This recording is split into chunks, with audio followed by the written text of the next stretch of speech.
ഛായയ്ക്ക് ഒരു മങ്ങലും ഈ സിനിമയിലൂടെ ഉണ്ടാവില്ല, പിടിക്കില്ല.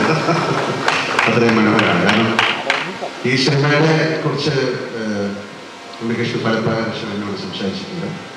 ഇതിൽ അഭിനയിക്കുന്ന ആൾക്കാരെ കുറിച്ച് ഒരുപാട് പേരെ അദ്ദേഹം ആലോചിച്ചിട്ടാണ് ഈ സിനിമയിലേക്ക് കൊണ്ടുവന്നിരിക്കുന്നത്. ഇതൊരു പൊളിറ്റിക്കൽ സിനിമ ആയതുകൊണ്ടായിരിക്കാം. ഉണ്ണികൃഷ്ണൻ പൊളിറ്റിക്സുമായിട്ട് വളരെയധികം ബന്ധമുള്ള ആളാണ്. അദ്ദേഹം അതിനെക്കുറിച്ച് നല്ല ധാരണയുള്ള ആളാണ്. രാഷ്ട്രത്തിൽ എന്ത് സംഭവിക്കുന്നു എന്നതിനെക്കുറിച്ചും നല്ല ധാരണയുള്ള ആളാണ്. ആ ധാരണ ഈ സിനിമയിലൂടെ കാണിക്കും എന്ന് ഞങ്ങൾ വിശ്വസിക്കുന്നു. ഉണ്ണികൃഷ്ണൻ 5 സിനിമകളിൽ ഞാൻ അഭിനയിച്ചിട്ടുണ്ട്. 5 സിനിമകൾ എന്നെ സംബന്ധിച്ചിടത്തോളം ആസ് എൻ ആക്ടർ വളരെയധികം സന്തോഷം പകർന്ന സിനിമ തന്നെയാണ്. പിന്നെ ആ സിനിമയെക്കുറിച്ച് നല്ല ധാരണയുള്ള ആളാണ് ഉണ്ണികൃഷ്ണൻ. നന്നായിട്ട് സിനിമ എടുക്കുന്ന ആളാണ്. മറ്റുള്ളവർ മോശക്കാരെന്നല്ല അതിനർത്ഥം. ഒരു സിനിമയ്ക്ക് വേണ്ട രീതിയിൽ ഉണ്ണികൃഷ്ണൻ ഞാനായിട്ട് ചെയ്തിരിക്കുന്നത് കൂടുതൽ പോലീസ് സ്റ്റോറീസാണ്. 2-3 ഒരുപാട് പോലീസ് ഓഫീസേഴ്സ് നമ്മളോട് സംസാരിക്കുമ്പോൾ വളരെ എടുത്തു പറഞ്ഞിട്ടുള്ള ഒരുപാട് സന്ദർഭങ്ങൾ അത്തരം സിനിമകൾ ഉണ്ടായിട്ടുണ്ട്.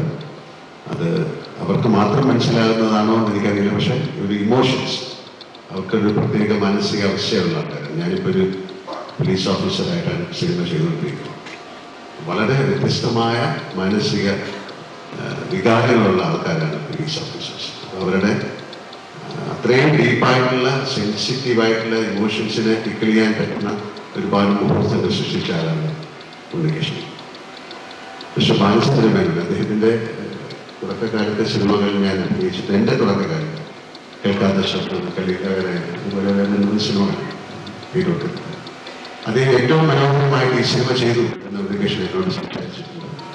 കാര്യം ആ ഒരു കഥാപാത്രം എന്ന് പറയുന്നത് ഉണ്ണികൃഷ്ണനോട് സംസാരിച്ചപ്പോൾ പറഞ്ഞു, ആ സിനിമയുടെ സെൻട്രൽ ക്യാരക്ടറാണ്. അത് അതിശക്തനായ ഒരു പെർഫോമർക്ക് മാത്രം ഹാൻഡിൽ ചെയ്യാവുന്ന ഒരു ക്യാരക്ടറാണ്. അതുകൊണ്ട് ആരെയാണ് അതിലേക്ക് കൊണ്ട് പോകേണ്ടതെന്ന് ആലോചിച്ചിട്ട് അവസാനം ഉണ്ണികൃഷ്ണനോട് ചോദിക്കുകയും ചെയ്തു.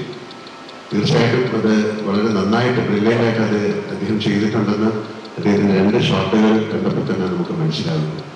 എന്തായാലും ഇതൊരു വലിയ വിജയമായി മാറട്ടെ. ഒന്നാമത് വളരെ പ്രസക്തമാണ് ഈ സിനിമ. ഈ ഒരു അവസരത്തിൽ പൊളിറ്റിക്കൽ ഒരു സിനിമ വന്നിട്ട് കുറേ നാളായി. ഉണ്ണികൃഷ്ണൻ എന്താണ് പറയാൻ പോകുന്നത് എന്ന് എനിക്കറിയില്ല. എൻ്റെ കഥയെക്കുറിച്ച് ധാരണയുണ്ട്. പക്ഷെ അതെങ്ങനെ ചിത്രീകരിച്ചു, അതെങ്ങനെ ജനങ്ങളിലേക്ക് അതെങ്ങനെ എത്തിക്കും എന്ന് എനിക്കറിയില്ല. പക്ഷെ കണ്ടതിൽ വെച്ച് ഞാൻ മനസ്സിലാക്കുന്നത് ഇതൊരു ബ്രില്യൻ ഫിലിമാണ്. ഒരിക്കൽ കൂടെ ഇതിൽ അഭിനയിച്ച എല്ലാവർക്കും, പുതുതായിട്ടുള്ള ഒരുപാട് പേരെ ഞാൻ കണ്ടു. അവരെല്ലാം ഓഡീഷൻ നടത്തി എടുത്തതാണ്.